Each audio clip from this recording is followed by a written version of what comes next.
टोंडू loud speaker को गुफा में ले आता है और अलग अलग आवाजों में बोलकर टेस्ट करता है। टोंडू, भूत जैसी आवाज। मैं जंगल की आत्मा हूँ। मैं जंगल की आत्मा हूँ। वो हंसता है और कहता है, अब खेल शुरू होगा। जंगल के अलग अलग हिस्से में रात को जाकर टोंडू हर रात डरावनी आवाजें निकालता है। टोंडू, जो मेरी बात नहीं मानेगा वो गायब हो जाएगा। जो मेरी बात नहीं मानेगा वो गायब हो जाएगा। जानवरों में अफरातफरी मचती है। पंडित टोंडू और भूतिया आवाज का रहस्य। टोंडू स्वर कई दिनों से भूखा है। एक रात वह पेड़, झाड़ियों और मिट्टी में सूंघते सूंघते घूम रहा है। टोंडू थका हुआ खुद से बोला, कुछ खाने को नहीं मिला। पेट तो जैसे खुद को खाने लगा है। तभी उसके पैर से एक धातु की चीज टकराती है। धूल हटाकर वह देखता है एक पुराना, टूटा फूटा लाउडस्पीकर।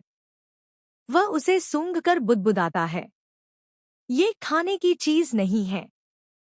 स्पीकर में गूंजती है वही आवाज, ये खाने की चीज नहीं है। टोंडू चौंक कर पीछे भागता है।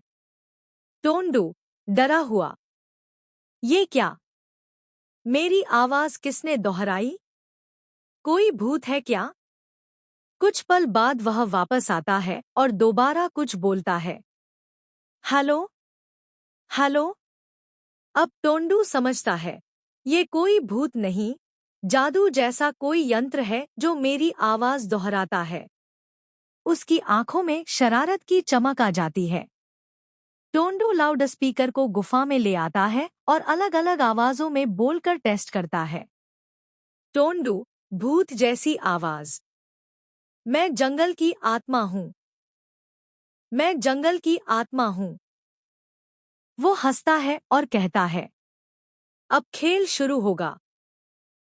जंगल के अलग अलग हिस्से में रात को जाकर टोंडू हर रात डरावनी आवाजें निकालता है। टोंडू, जो मेरी बात नहीं मानेगा वो गायब हो जाएगा। जो मेरी बात नहीं मानेगा वो गायब हो जाएगा। जानवरों में अफरातफरी मचती है। खरगोश बिल में छुपते हैं, बंदर पेड़ों पर चढ़ जाते हैं, हिरण दूर भाग जाते हैं।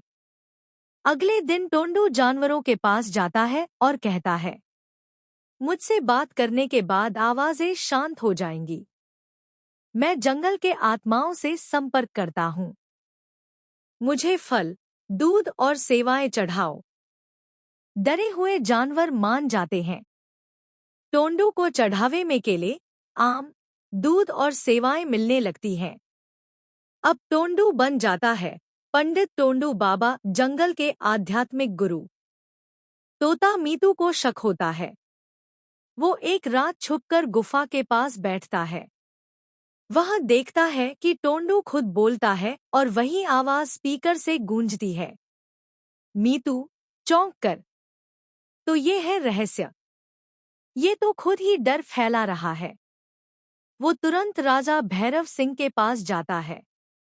अगले दिन राजा टोंडू के पास जानवरों के साथ पहुंचता है। राजा, पंडित बाबा, क्या आप जंगल के आत्माओं से बात करते हैं? टोंडू बोला, हाँ, मैं आत्माओं से जुड़ता हूँ। तभी मीतू छिपे हुए लाउडस्पीकर को बाहर खींच लाता है। मीतू, महाराज, ये रहा सारा खेल। ये मशीन टोंडू की आवाज को गूंजाकर डर फैलाती है। सभी जानवर एक साथ चिल्लाते हैं, धोखेबाज, पाखंडी, राजा भैरव। टोंडू, तुमने मासूम जानवरों को डराकर उनका शोषण किया। अब तुम्हें जंगल से निष्कासित किया जाता है। टोंडू गुफा छोड़ता है, अकेला और शर्मिंदा। भय वहीं तक टिकता है जहां अज्ञान होता है। जो सोचता है, सवाल करता है, वही सच्चाई को उजागर करता है। झूठ का अंत हमेशा होता है और सच्चाई उजागर होकर ही रहती है।